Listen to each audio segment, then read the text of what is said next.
Hey, everybody. Good evening. Not good enough. Hey, everybody. Good evening. Welcome to another MS Views and News program, our second one in Roanoke. And the good news is that we'll be back again, all right? First, though, I want to let you know that we have three major supporters of tonight's program, and I hope that you all appreciate it. The first is Sanofi-Genzyme. Thank you. The second is Genentech. Thank you. And the third is Celgene, and we're going to thank them as well, all right? Plus, I actually have a fourth. I have to thank the MS Alliance of Virginia for allowing us to be here again today, so let's thank them. Very good. Excellent. All right. We then have a name that some of you may know his real name. His name is Paul Pelland. And for those that don't know that name, he's also known as LongHaulPaul, who's riding 1,000,000 miles for multiple sclerosis. And he'll tell you about that later on. Let me please introduce you. And let me give you the pleasure of you all learning from this person as well. He's a former top 10 motorcycle endurance competitor from New Hampshire who now travels the country raising awareness and funding for multiple sclerosis. His goal is to document 1,000,000 miles while sharing his inspirational story at hundreds of MS patients, events, and delivering keynote address and seminars for all types of audiences. He writes for both health and motorsport magazines, as well as his own blog. You can follow him on YouTube, Facebook, Twitter, and Instagram. And despite living with multiple sclerosis himself, over the last 5 years, he's ridden over 300,000 miles, set 2 world records, and has raised over $100,000 for charity. Please welcome Long Haul Paul.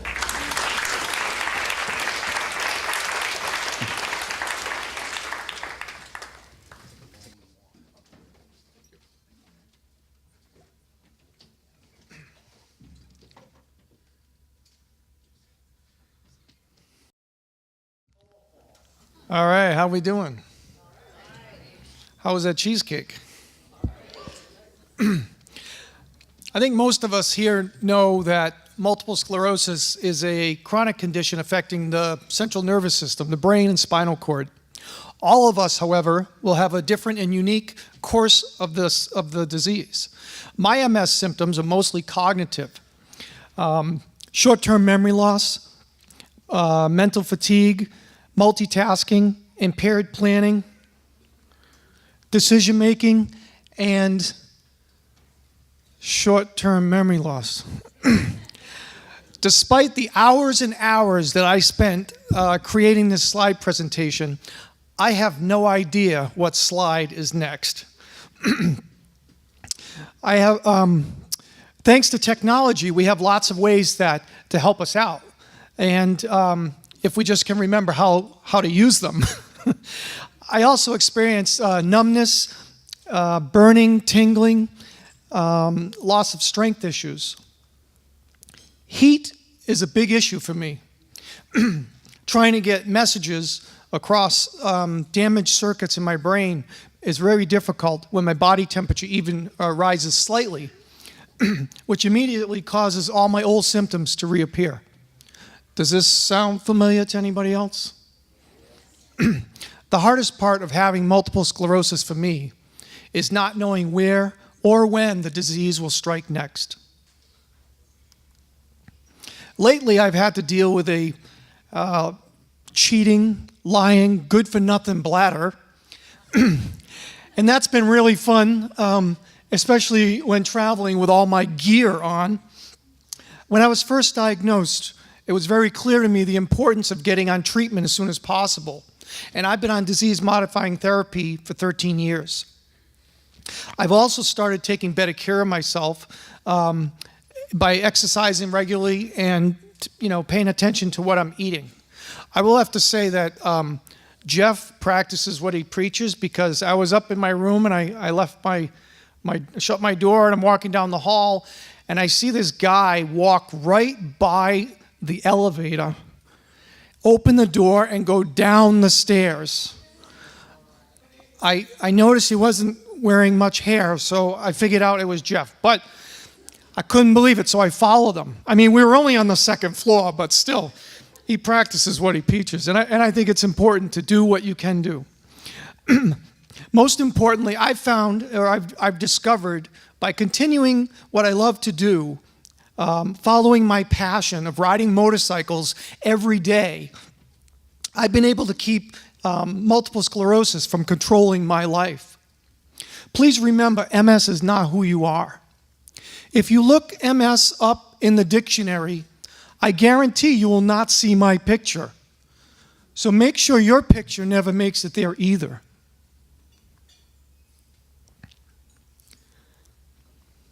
Before getting diagnosed, I was the top long-distance competitor, and I rode in some of the toughest motorcycle endurance competitions in the country.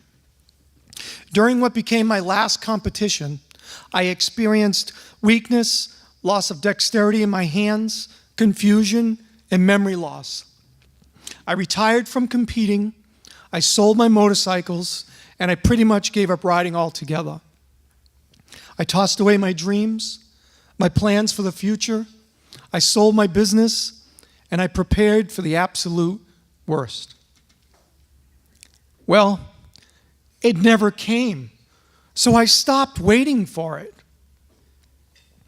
6 years ago, I realized although I may never be able to compete in long-distance competitions again, I could still ride a motorcycle across the country, and that I'd thrown in the towel on a sport that I really loved.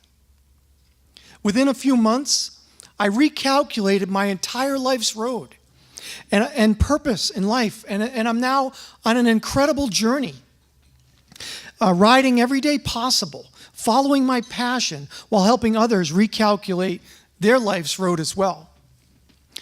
Unfortunately, tonight's presentation has absolutely nothing to do with anything I've said so far. Back in 2001, I was not yet experiencing any signs or symptoms of multiple sclerosis. But I rode a motorcycle that did. Lemons and Long Shot is the story of my experiences entering the 2001 Iron Butt Rally.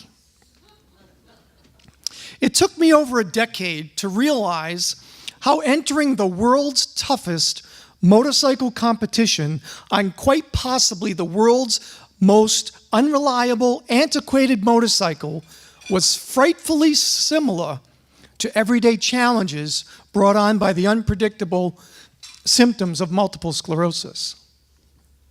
My struggles to overcome impossible challenges over 11 unforgettable days helped shape who I am, and has taught me that if my desire and willpower is strong enough, there's nothing this disease can keep me from attempting. I hope my journey inspires you to return to or find a new passion in your life, and to make that passion more important than your disease. Look beyond the obstacles in the road, lean hard into the wind, and never give up on your hopes and dreams. Has anyone here ever heard of the Iron Butt Rally? One, good. It's called the world's toughest motorcycle competition. It's held every other year. It's 11 days long, and the average riders will ride over 11,000 miles. Points are accumulated by reaching checkpoints after visiting optional bonuses picked from thousands of possibilities. It's not a race. It's like a scavenger hunt on steroids. My name was not drawn for the 2001 Iron Butt, so I sent a letter begging to ride the biggest piece of crap motorcycle ever built if they would just let me in the rally. I told them I would ride a Russian made motorcycle called a Ural. Knowing how unreliable and poorly made the motorcycles were, the organizers of the event said, "Well, we think you're an idiot, but you're in the rally. At this point, not only did I not own a Ural, but I might have to admit I had never even seen one. I was very excited, so I wrote the manufacturer to see if they would sponsor me. And I got a letter back from the company's president, which actually said, "Sorry, Paul, but nobody here in our office thinks our bike can actually finish." That should have been a red flag. So I bought a used Ural motorcycle myself. I hot rodded the engine, and I entered it in a 36-hour event, a rally to kind of test it out and make sure that the bike was going to work for me. Well, about halfway through the event, the motor decided to weld itself useless. So now, it's only about a month before the actual Iron Butt rally, so I sent a second letter to Ural America, begging them for support, begging them to help me. And they did, and they answered in a big way. They agreed to officially sponsor me, but I just couldn't tell anyone. Talk about confidence. They delivered the secret weapon a few weeks before the 2001 Iron Butt. I was going to be riding the first Ural motorcycle registered in the United States with a new, redesigned, more powerful 750cc motor. I had to sign all kinds of non-disclosure agreements because the new engine, which was the first change in design since Moses rode one to the edge of the Red Sea, it was a big secret. The bike had electric start and electronic ignition. The 2001 Iron Butt Rally started and finished in Alabama with checkpoints with 3 checkpoints: California, Washington, and Maine. On a map, it just looked like a big giant rectangle. I figured, how hard could this be?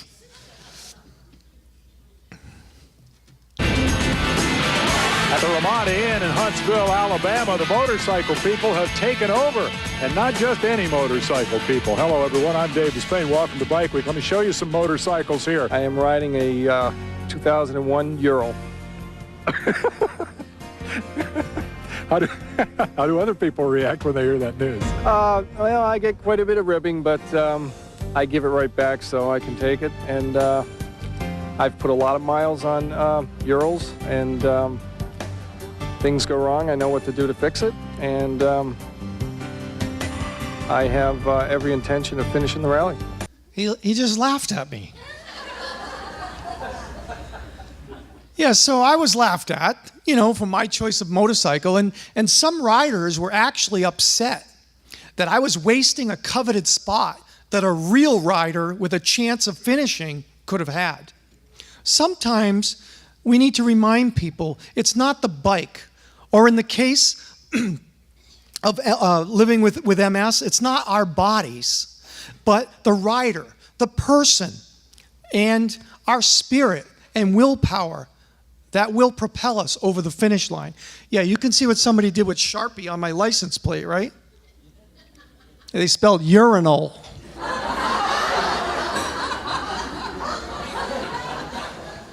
My bike was well prepared. I had huge saddlebags to fit all my spare parts and tools, a custom seat, bigger windshield. I had driving lights, an extra fuel tank, CB radio, radar detector. I'm not sure why I needed that. A GPS. I was clearly ready to ride the world's toughest motorcycle competition, right? The night before the start, the riders get their bonus packets for the first leg containing hundreds of possible options of places that they can visit. Each rider's goal is to plan their own route on their own, maximizing points and minimizing the time in miles. You can taste the anxiety the morning of the start. After all, some of us have been planning this event for years. My strategy, which I proudly proclaimed, is I was going to ride as freaking fast as I could, so when I broke down, I'd have more time to fix it. I was perhaps the only rider, the only person who thought I had any chance of even reaching the first checkpoint. And so, the 11-day adventure of a lifetime began. Most riders were having an excellent first day, collecting bonuses by taking a photo with their special rally flag. Whereas for me, in West Memphis, Arkansas, and about 250 miles from the start, my Ural's engine self-destructed. I frantically called Ural America for help. Curiously, they were not surprised. We actually found a Ural dealer in Tennessee who did not have any Ural motorcycles for sale, but he had his own personal motorcycle, and he had offered to take the motor out of his bike and put it in mine if I could get there. Afraid to close my eyes during the 3-hour tow ride with a very insane tow truck driver, I slept on the garage floor while Mike Mitchell removed the diseased motor from my frame and transplanted his engine into my frame. I was extremely grateful, and better yet, I was back in the rally. I left the garage like a bat out of hell. Probably not a smart idea. My bike now had a 1928 design 650cc motor without electric start. I soon realized the blinkers weren't working and neither were the tail lights or brake lights.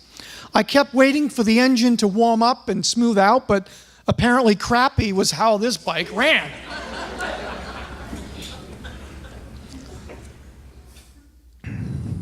After about 2 hours, I stopped to check on the rear lights and take a quick rest. After I rested, the engine refused to start. I checked everything, remembering the strokes of a 4-cycle internal combustion engine. There's intake stroke, compression stroke, power stroke, and exhaust stroke. This piece of recycled tank turret, however, had its own version: retake stroke, depression stroke, powerless stroke, and exhausted stroke. I alternated 4 hours of kicking and swearing with resting and praying before the engine haphazardly started and coughed to life. I was on the road again, heading to Pomona, and I was going to prove everybody wrong. That was until my morning freeway crash in Arkansas. The front end had developed a bit of a crunchy wobble, and a series of dips in the road created a series of oscillating shimmies that in the suspension. I knew I was in trouble when I looked to my left and I saw my own butt. I slid down the highway just behind my motorcycle, which was creating bright, colorful sparks, unlike those any Japanese plastic-covered bike could create. After rolling around a bit, I slowly checked myself over. I was in one piece, but the bike...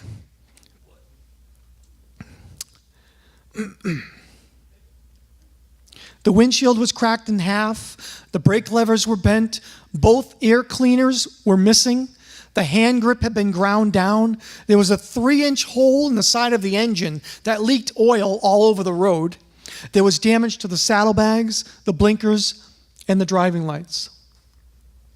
What a mess. I had made it through a blown engine, a scary tow ride, an engine transplant, electrical problems, 4 hours of just trying to kickstart the bike, and now a crash. The hardest part of this for me was realizing it had just been 24 hours since the 11-day rally began. I was exhausted, bruised, embarrassed, and pissed off that this piece of crap motorcycle couldn't even roll straight in a straight line without falling apart. Maybe it's just me, but anybody else here think this adventure or misadventure is starting to look a little bit like life with multiple sclerosis?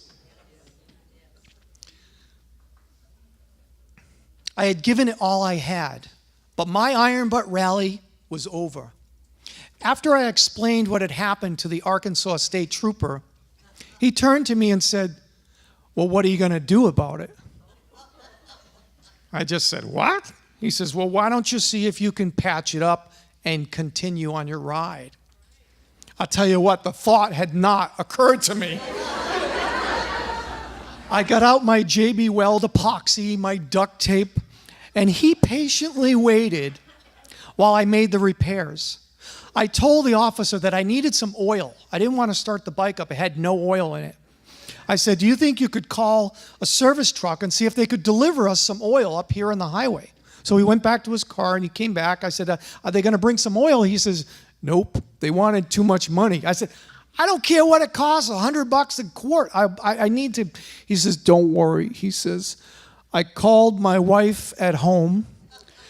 She's going to the store to get 2 quarts of oil, is going to meet us up here on the highway."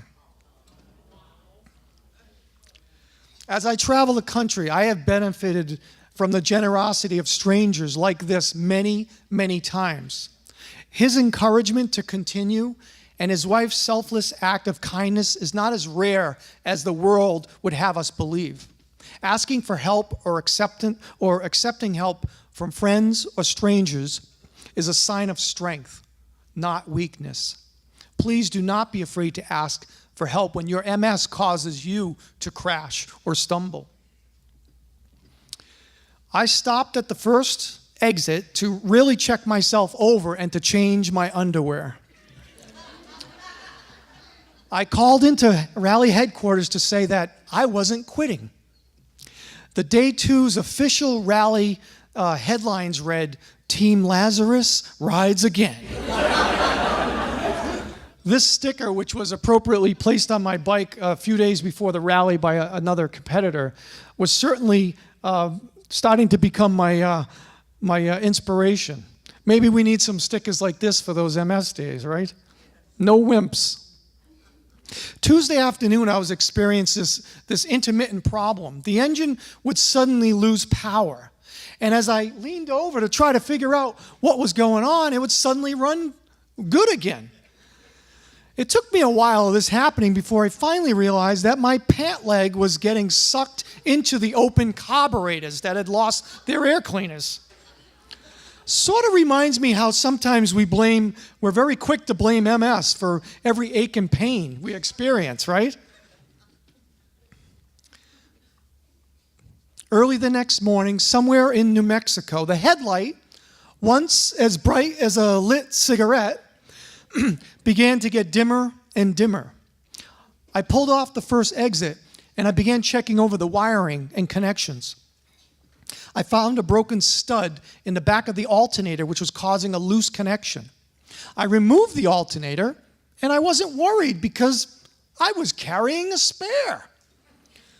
Unfortunately, the spare was for the 750 motor and it wouldn't fit on the 650. So I had been lugging 20 pounds of useless recycled coffee cans around the country. I bowled that thing right into the woods. After a few dents in the tank, some cursing, and an act of contrition, I was able to repair the broken alternator. But the bike was so dead, it wouldn't even kickstart. So I looked off in the distance, and I could see the on-ramp to the highway was between the parking lot and the highway was a very slight hill. And I knew I had one chance to try to push start this bike. And if I failed, I would be stuck halfway between here and the highway with an overloaded Russian Camel. So I slowly pushed out of the parking lot, and just at the right moment, I popped the clutch, and the bike started up. Vroom. Yeah. Things were fairly normal until Wednesday afternoon, I was 150 miles before the first checkpoint closed. I was in the Mojave Desert in August, and it was 110 degrees. Anyone here like the heat? Yeah, well, this bike didn't like the heat either. One of the two working cylinders quits. I continued limping along at about 25 miles an hour until I reached the hill.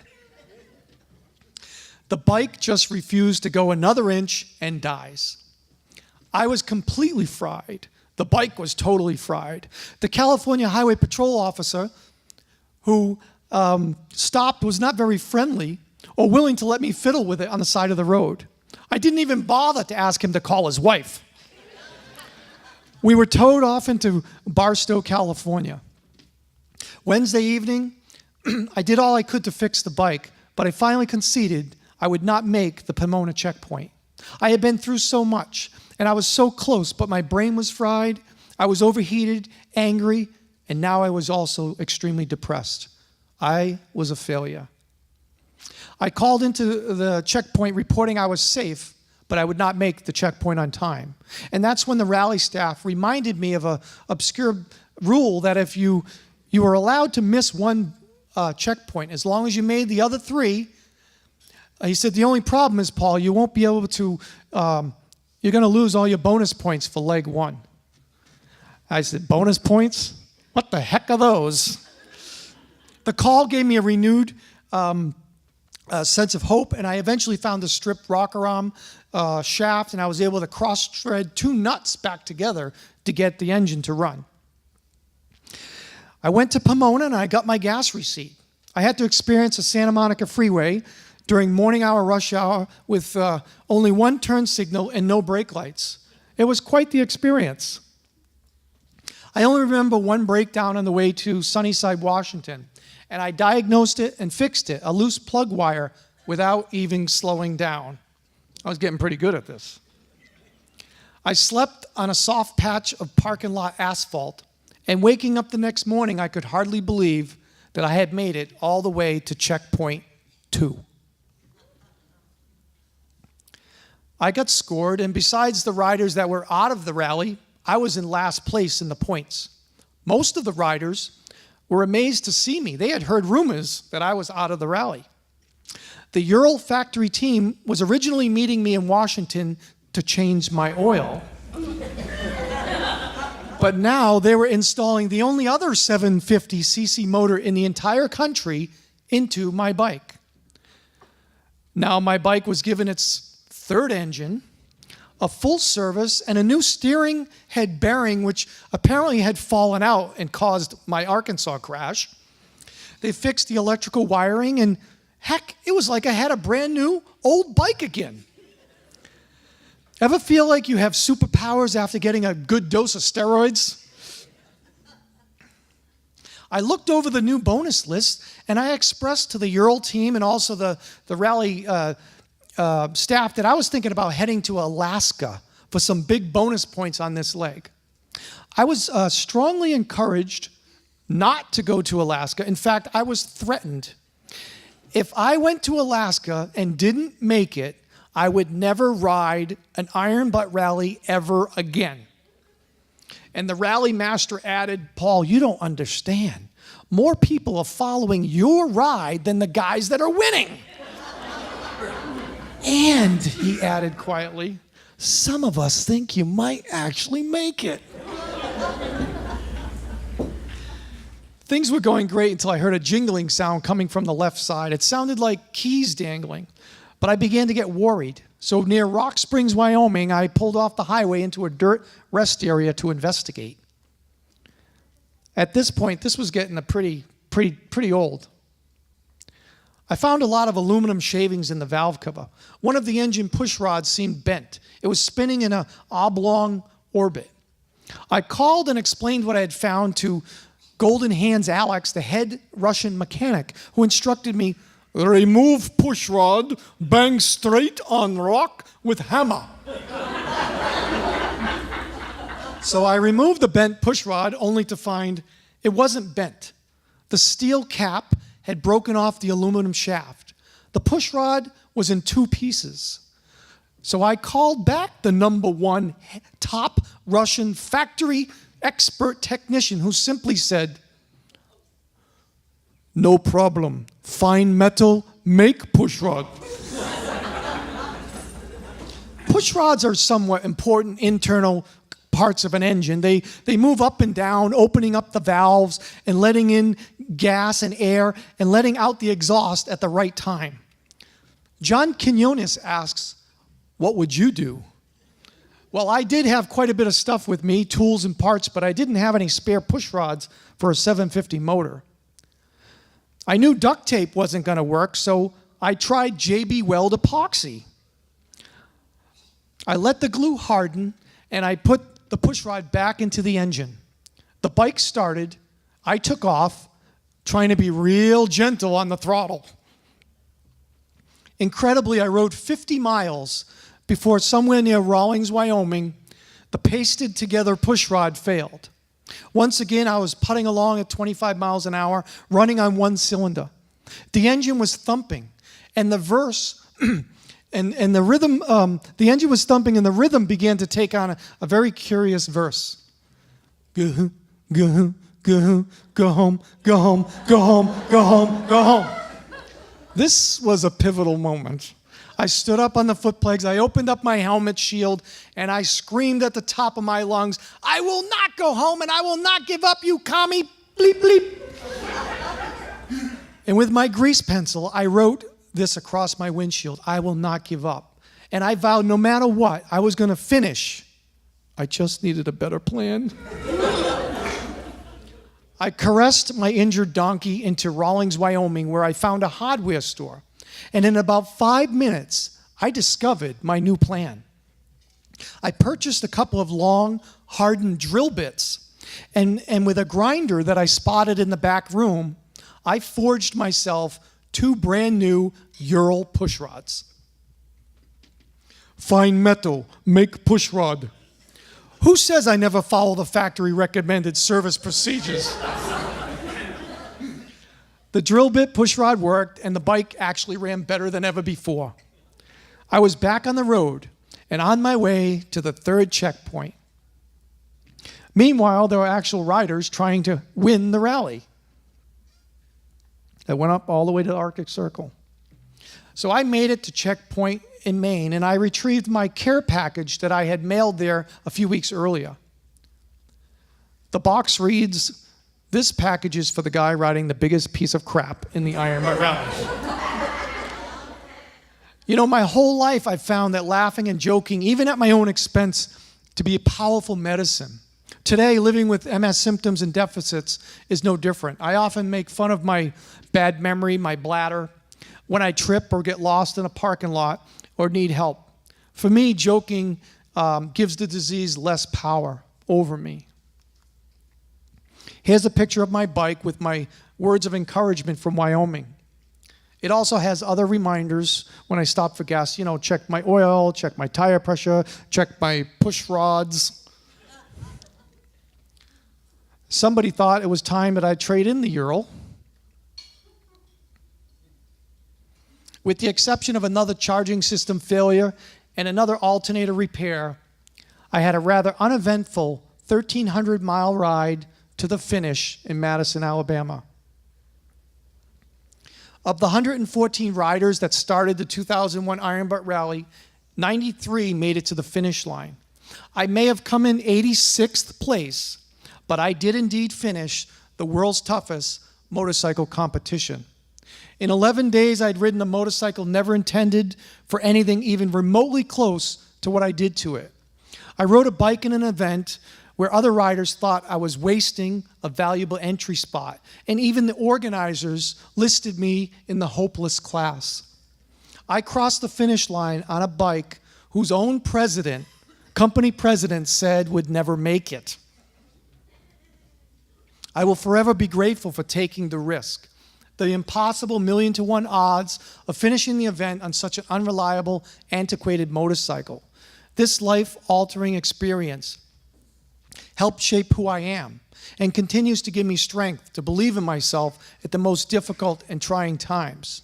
And inside every one of you here today is that same power and ability to overcome and navigate around your MS obstacles or challenges, to continue down a road towards a path of a wonderful and fulfilling life. Having a brain riddled with holes, having a physical or mental challenge, or riding a piece of crap motorcycle should never confine or define who we are. I know we all have different MS symptoms, and my course of the disease has been quite manageable compared to some. I don't expect everyone in this room to run out and buy a motorcycle and ride it all over creation.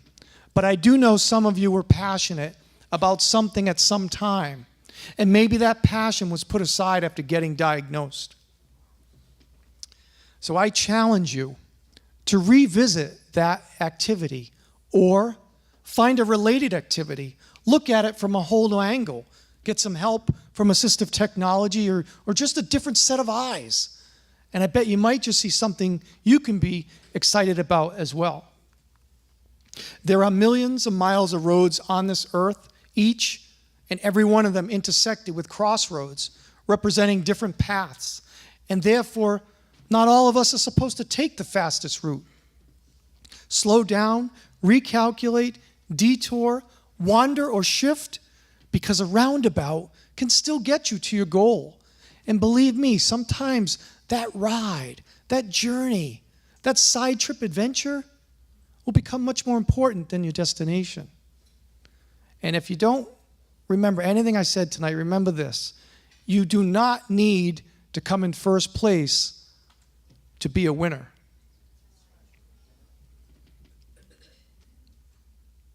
Thank you. I know I ran over, so.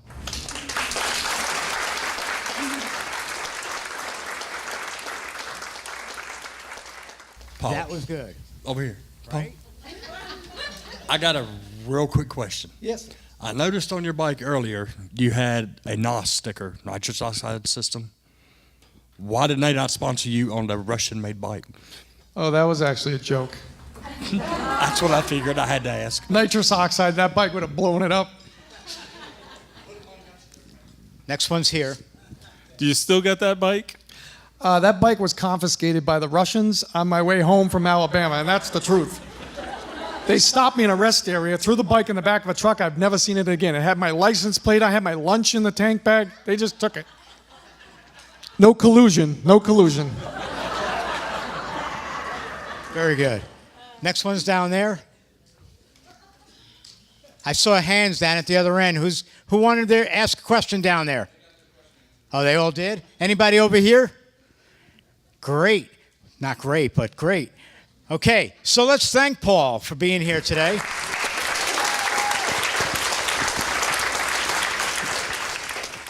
I want to thank our speakers, Jeff Siegel, Dr. Mark Landrio, and Paul Pelland. I want to thank you all for being here tonight.